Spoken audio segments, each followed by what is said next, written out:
and acceptance. And I am so proud of the work that all of us here, standing here today, have done to make sure that everybody feels welcome, safe, and seen for who they truly are here in Montgomery County.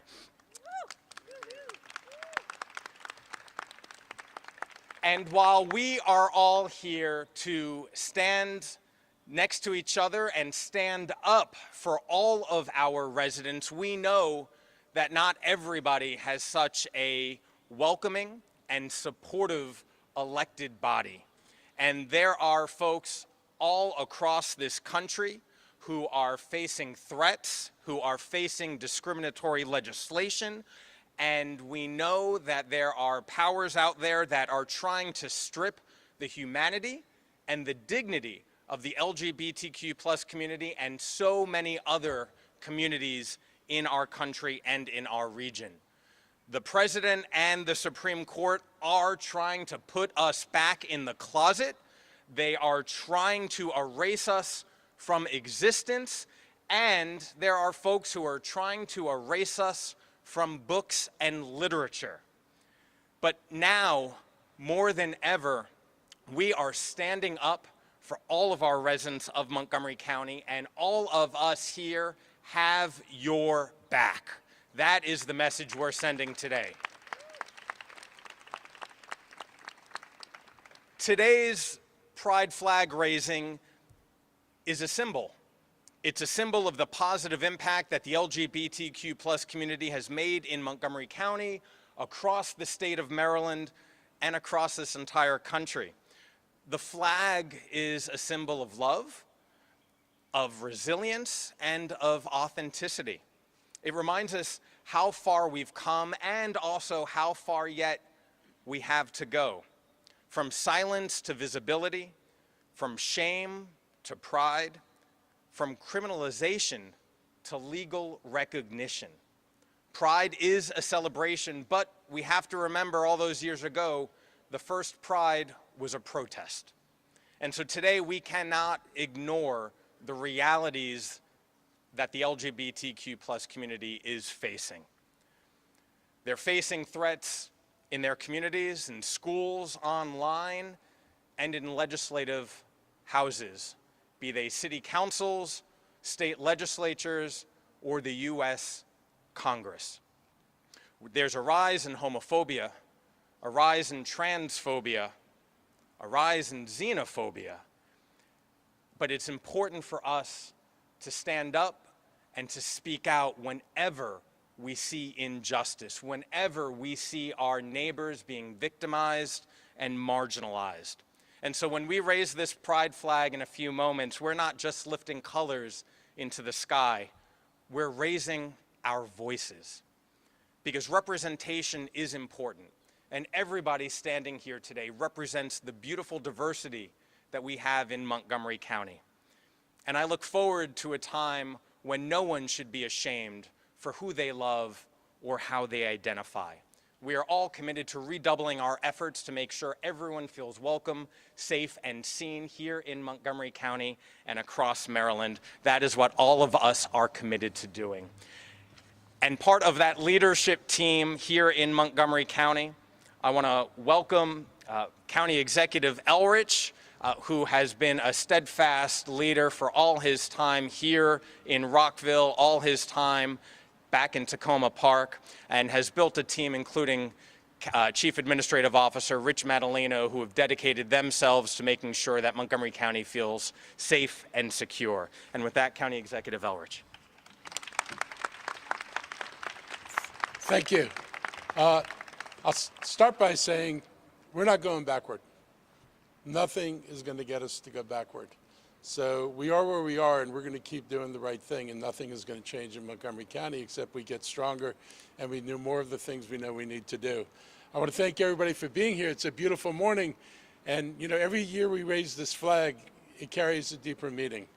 I don't follow Facebook or anything, but Evan was telling me about the, yes, I learned.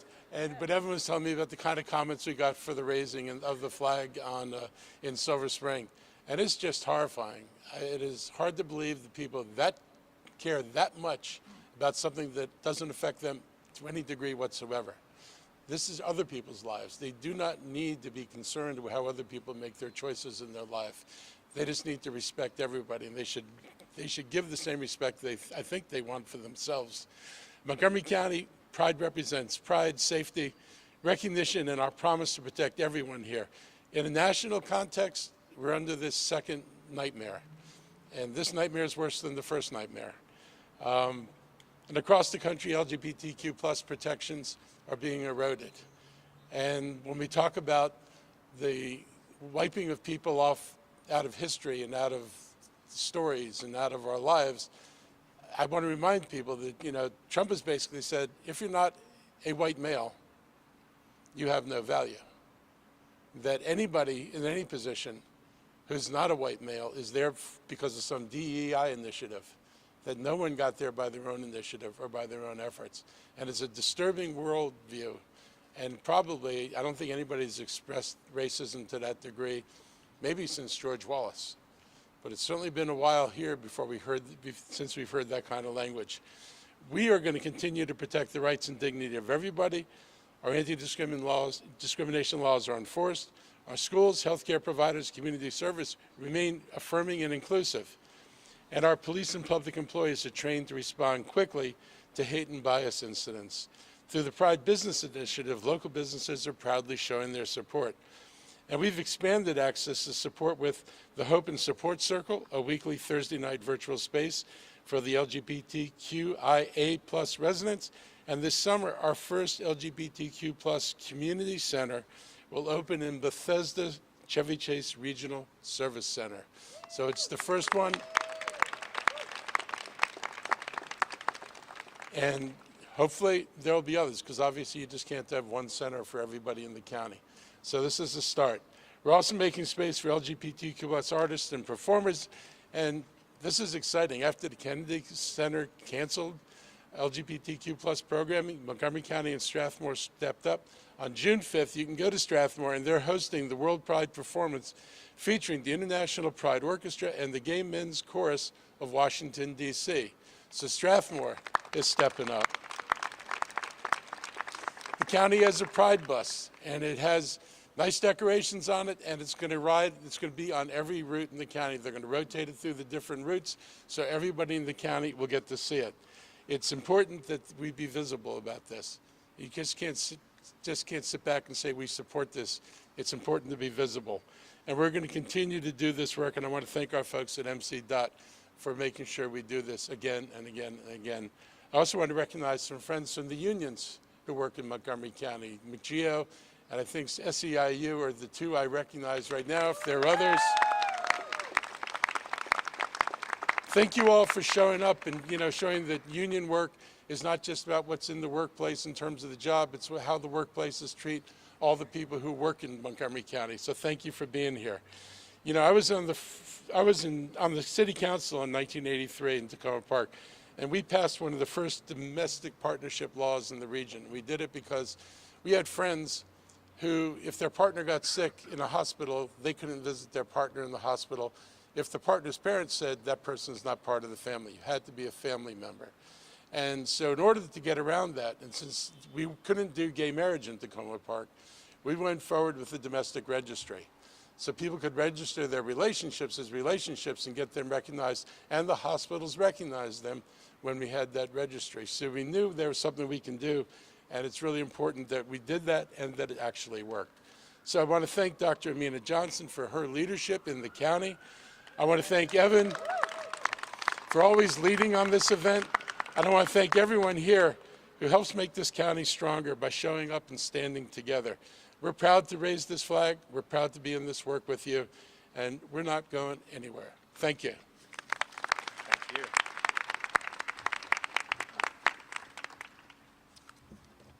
you. Now it is a pleasure to introduce somebody who's been fighting for fairness and decency for a very long time. When he was in Annapolis, he spearheaded legislation alongside then-Senator Rich Madaleno to extend marriage rights to everybody in the state of Maryland. He is the defender of marriage equality, he is the defender of democracy, and he is our 8th District Member of Congress, Congressman Jamie Raskin.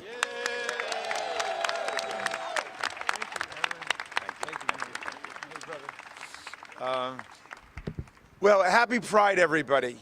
And we can all take pride in the fact that we live in a county that is committed to the success and the flourishing and the belonging of every person who lives here and every young person who's growing up here. And that is a point of great pride for us. The LGBTQIA+ community is one of the great civilizing movements of our history that is built on the accomplishment of prior movements like the civil rights movement, like the women's movement, like the environmental movement, and future movements will be able to build on the incredible legacy and accomplishments of this movement. I'm glad that Evan mentioned my buddy Rich Madalino, because it's a point of great personal pride for me that I got to work with Rich, who was the lead sponsor of marriage equality in the state of Maryland. And I got to be the floor leader on that legislation with him. This was back in the days when I used to get bills passed. I'll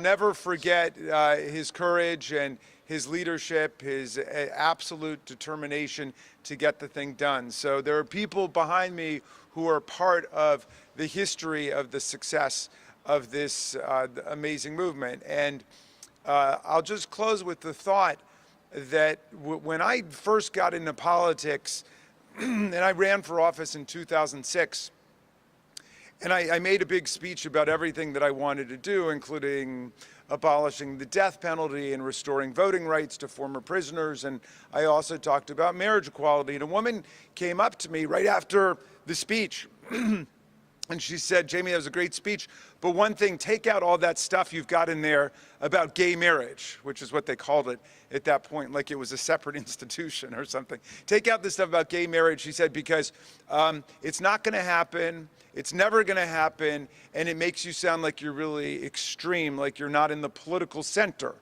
And my 3 kids were watching me in this exchange, and I said, "Well, I thank you for telling me that, because it makes me realize it's not my ambition to be in the political center, which just blows around with the wind. It's my ambition to be in the moral center and to try to find what's right and to bring the political center to us." And I'm proud that we live in a county and a state where the moral center is the center of gravity for us, and that we are always finding best we can what is the right thing to do, and then making the political conditions possible to do it. And so I will never forget the days that I got to spend fighting for marriage equality. We passed it in 2012. Marriage equality became the law of the state January 1st, 2013. Which was a year before the Obergefell decision. And I went down to the Supreme Court, and I saw the arguments in Obergefell, and the day when the Supreme Court handed it down, Mr. Obergefell was there, and I saw him. He was being, surrounded by the media after the victorious decision, and they asked him how he felt, and he said, "I feel great about what happened, but I want to thank the people of Maryland, because," he said, "my partner and I were able to fly to BWI Thurgood Marshall Airport to get married because of what the people of Maryland had done." And then they flew back to Ohio after that. So the things that we do in Rockville or in Silver Spring or Bethesda or Kensington or Tacoma Park, where we went to the Pride Parade over the weekend, they make a difference for the state, and what we do in Maryland makes a difference for the country, and of course what America does makes a difference for the world. So let's stay on the path of freedom and equality, and happy Pride Day, everybody. Thank you so much, Congressman Raskin, for all your work here in the state and across the country as well.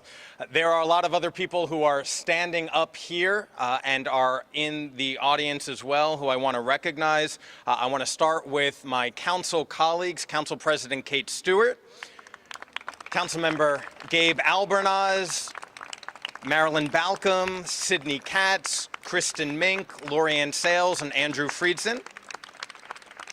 Other federal partners who are with us today. Want to recognize Brent Gerard from Senator Van Hollen's office, Jessica Cook and Kevin Mack from Senator Alsobrook's office. Not only is Congressman Rask here, but his entire district team are here, as they always are, led by Kathleen Connor and team back there. And Benton Anthony is here from Congresswoman McLean Delaney's office as well. A number of folks from Annapolis who are with us. I think Delegate Linda Foley might be with us. Delegate David Fraser Hidalgo. Delegate Sarah Wallach. Delegate Teresa Warman might be here. Delegate Julie Polakovich Carr is here. Delegate Joe Vogel. Delegate Lori Charkoudian. I'm not sure if Delegate Chris Fair has gotten here yet. He might be on 270, but Delegate Fair is coming down from Frederick. He is chair of the LGBTQ+ caucus. Delegate Janelle Wilkins is here. Sheriff Max Wee. And representing the county seat of Rockville is Rockville Councilmember Marissa Valeri. And governing is a team exercise, and we have a lot of other friends and supporters. Want to call out also friends of ours from the labor movement, SEIU Local 500. MCEA is here, McGeo is here. We have members of the clergy who are here. Thank you to our faith institutions with Leading from Your Heart. We have representatives of our nonprofit partners, including Trans Maryland, who is here. There are actually some field trips from MCPS. I think Walter Johnson has a group that might be here right now. So Walter Johnson, welcome if you're here. And then, as the county executive noted, Dr. Amina Johnson, who is our LGBTQ+ liaison. Amina, Dr. Johnson, you should be up here with us right now. Before we raise the flag, we want to hear from two more people who are integral in the work that we are doing. First, I want to introduce Yael Asper, who uses her pronouns are she, her. She is queer, she is Jewish, she is a Latin American educator working with adults and students throughout MCPS for the last 13 years, creating inclusive spaces and curricula for our students, making sure that everybody feels welcome, safe, and seen within MCPS. Yael. Hi, good morning. Thank you so much for the opportunity to be here in community with you all. It is truly an honor, and I have some of my identities as part of my bio because I think it is so important to elevate the intersections at which people live, and that is something that is really not just near and dear to my heart, but something that we know students need to have elevated. I walked in to do a training a couple of months ago, and someone said, "Oh, the queer and trans presentation is here." And I said, "No, I'm here for the Jewish one today." And so you can be more than one thing, and oftentimes the world and people want to compartmentalize us. I have the privilege of being in community with our queer and trans, and I say trans with an asterisk, all the time, and queer and trans students, and what they share over and over again, what they want from the adults around them is to have their identities normalized, to have that representation beyond gay Christmas. Welcome, everyone. They want to be seen, they want to be held up, they want to be cared for beyond June. They want that solidarity and allyship, not just because someone comes in and says, "I am safe, I am an ally." I think it's up to the kids to let us know who is safe, who is an ally. And it really warms my heart the most when we have kids leading this work. It was just shared with me just a couple of days ago, a student who's using she, they pronouns, and this is why I use she, they pronouns. I'm a white cis woman, and it's my responsibility to stand alongside and make space for others. And so a student said she uses she, they pronouns so that she can normalize the fluidity of gender and help folks think outside of the binary. And I just thought, wow, the brilliance of children.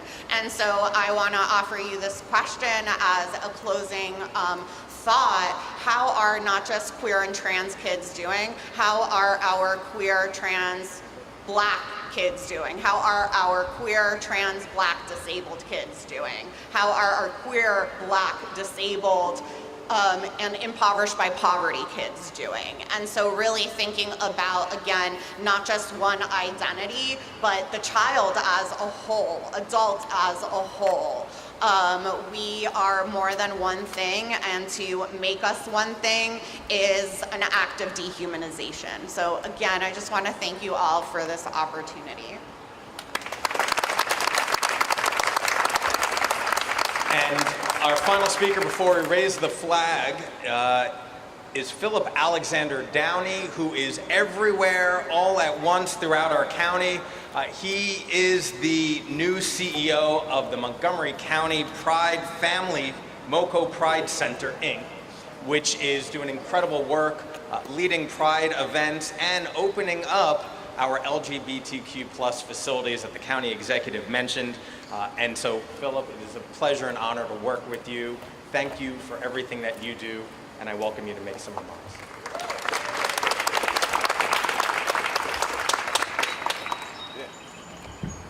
Good morning, everyone. Thank you all so much for having me. It is an honor to be here with you today. I am proud to call Montgomery County home. I grew up here in Sandy Spring and in Gaithersburg and graduated from Gaithersburg High School. Go Trojans. I am also a Montgomery College alumni, went to all three campuses before going to UMBC. My story is shaped by many roots, raised by a father from St. Catherine, Jamaica, and a mother from Southeast Washington, D.C., in a household grounded in faith, family, and community. But like many who grew up here, I came of age in a time and environment where being queer wasn't fully accepted. There weren't conversations about people like me. There weren't open doors or clear paths to follow. It wasn't that I was told to be silent. It was that the language of acceptance wasn't spoken around me. I had to go on a journey of discovering who I am. A journey not towards becoming someone new, but towards returning to my truest self. And that's why safe, affirming spaces matter. This is why representation matters. Because when we don't see ourselves reflected, when the world leaves us out of stories, it does not erase us. It doesn't erase who we are. It just makes it harder to imagine a future. It makes it harder to imagine what is possible. Representation is not a luxury. It is survival. It is an act of radical affirmation that says you belong, you are here, and you have always belonged here. Today, as we raise the flag, we do more than celebrate pride. We issue a declaration that we are here, we are whole, and we will not be erased.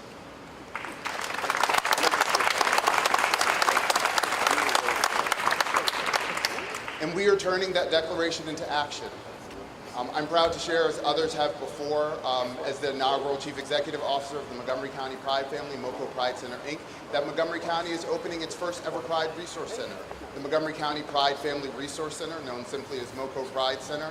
This will be a safe space where LGBTQIA+ individuals and families can find resources, affirmation, and community 7 days a week.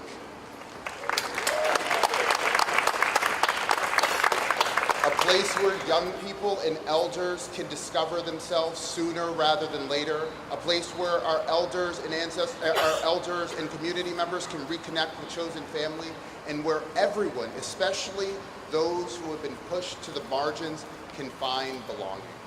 But the center is about more than a building. It's about what happens when we come together. Our Pride family, made up of MoCo Pride Prom, Live in Your Truth, Drag Story Hour, DMV, Maryland Trans Unity, the Coalition for Inclusive Schools and Communities, Poolsville Pride, and of course, Trans Maryland. So we are all working together under one roof, uplifting the most underserved among us. Because pride must be for everyone, not just some. It must center Black and brown queer people. It must center trans and gender expansive people. It must center disabled folks. It must center immigrants and all those who are historically left behind. This moment in time demands more than allyship. It demands co-conspirators, people willing to move from comfort to action, to show up, to speak, and to insist. You will not erase us, and we are here. Pride has never been about fighting into this world. Pride has never been about fitting into this world. It has always been about creating the world we deserve. So today, as this flag raises, remember, it's not just a symbol, it's a beacon that says you belong, you are loved, and your story matters. And as I leave you, I want to leave you with these 3 truths that I want you to take back with you everywhere you go. You have not met all the people who are going to love you yet. You absolutely belong, and always remember to live in your truth. Thank you, everyone. Let's raise the pride flag.